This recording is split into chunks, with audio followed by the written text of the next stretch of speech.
Hello, I'm Lesley Atherton, and this is my story, Daphne Alone.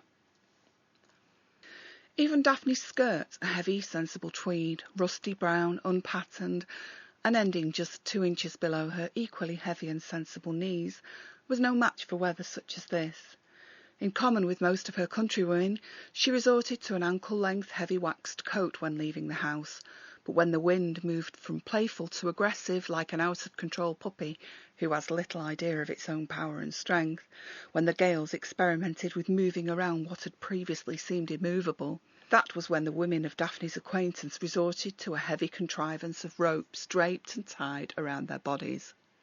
For without such ropes, Jean, her neighbour of 2 miles distant, had suffered. She'd neglected to secure her clothing just the once, and was inelegantly blown into Daphne's neighbouring field. Her diaphanous coat acting as a parachute, or rather as a sail, which propelled her perilously close to the edge of the deep and rocky riverbank. It was an expensive lesson to be learned, as Jean's path had led her to demolish more than one fence, and had also led to what looked to be a longish hospital stay, owing to multiple breaks, surface wounds and bruises. That was why Daphne was out in this weather. Her sheep weren't brought in for the winter. She couldn't afford such an extravagance, so she had to focus her not inadequate energies on keeping safe and intact what flock she still had. So, with the men being gone for the last 3 years, and with only the 2 young, 2 old and 2 incapable remaining, there was nothing for it but for Daphne to mend her own fences. With hammer and nails in her coat's capacious pockets, and with a saw tied with string and slung around her back, with dinky feet encased in her husband's galoshes, padded with 3 thick pairs of socks, and with her hand-knitted woolen balaclava itching her already chapped and red face, Daphne began the trudge to the first fence repair. Behind her strong but weary frame she dragged a sledge-like contraption she'd roughly fashioned as a means of carrying the larger of the loads she needed to haul. She began to tug and pull, and the rope lessened the wood load, which thudded heavily behind her. Not for the first time that day, Daphne had wished there was no war. There was no compulsory conscription, and there was no forced separation of families. She wished that Gerald, her husband of 8 years, had been able to stay at home, and she wished he would do his bit around the farm and stop jobs such as this one from being her sole responsibility. But, as happened every time young Daphne, who was only 26, allowed her mind to raise such thoughts, she forced them away with vehemence. One must not allow one's thoughts to overtake sensibility, crying over spilt milk. No, there was no point at all in allowing oneself to brood. One simply must get on with it when one felt weak or threatened. Now was such a time.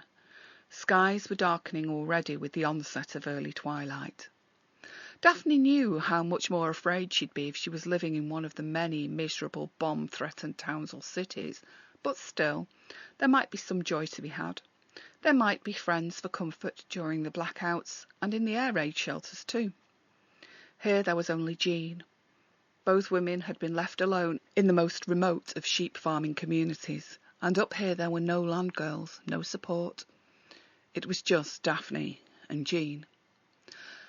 It was Daphne who had discovered Jean's battered and broken body. It appeared a corpse at first, and Daphne had been greatly relieved when Jean began to cough. Daphne had loaded Jean onto her rope-pulled sledge contraption and rushed back to the village's post office to summon the doctor. And now she was left to fix Daphne's damage. Her hands were raw and almost purple with cold and strain by the time she arrived at the first gate. Midst the hammering and sawing, Daphne allowed herself a little self-indulgence, a wandering mind. And there was so much to think of. The absence of her husband, mainly, but in recent times another thought had become more prominent, the fact that the pair of them had not yet produced children. At times like this it was almost as if she had nostalgia for a time and a life that she had never personally known. Anemoia, she thought the term was. She knew it because she'd encountered it in the village's library. She'd spent a lot of time there when her husband first left.